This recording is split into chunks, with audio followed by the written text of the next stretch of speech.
고령화 시대 우리 지역의 노인 복지를 진단해보는 순서입니다. 오늘은 학대받고 있는 노인들에 대한 우리 사회 시각과 안전망을 생각해봅니다. 정윤성 기자가 보도합니다.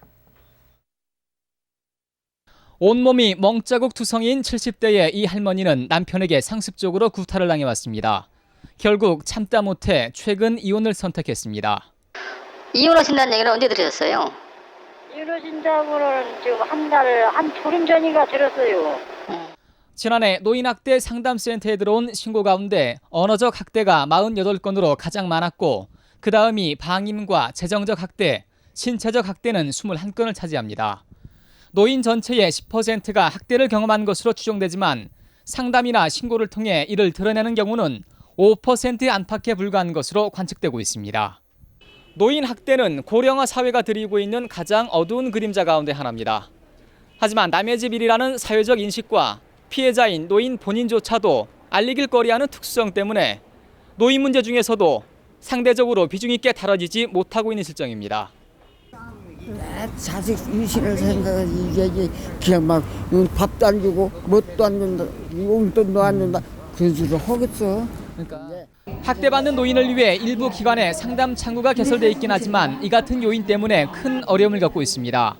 또한 조사 권한이 없고 신고 당사자도 적극적인 문제 해결을 꺼리기 때문에 실질적인 서비스를 제공하는 데도 한계가 있습니다. 더 큰 걸림돌은 노인 학대에 대한 개념조차 아직까지 우리 사회에 확립돼 있지 않다는 것입니다. 학대 문제를 예방하는 측면이 가장 우선적이라면 그 예방에 있어서 1차적인 목표는 일반 시민들로 하여금 그리고 노인들로 하여금 노인 학대에 대한 제대로 된 인식이 우선 있어져야 될 것 같고요.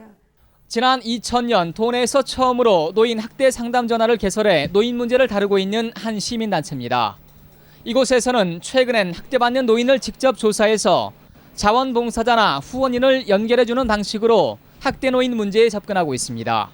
사회 곳곳에 있는 이런 분들을 저희들이 소개를 해서 지상을 통해서 소개해서 또 독지가로부터 이제 도움도 받고 우리가 이렇게 좀 그 중간 역할을 하려고 하는 것이 우리.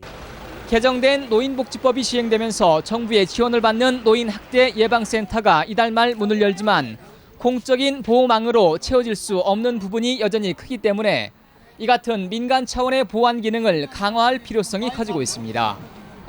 민간이 가지고 있는 탄력성이라든지 또는 민간 자원의 활용을 통해서 그들에게 유연한 그런 그 서비스를 제공하는 것도 필요하고 또는 공공기관 학대받는 노인을 위한 긴급 피난처 그리고 24시간 관찰, 보호, 응급 체계를 갖춰나가는 작업도 더 이상 늦출 수 없는 노인 복지의 우선순위가 돼야 한다고 전문가는 하고 있습니다. JTB 뉴스 정윤상입니다.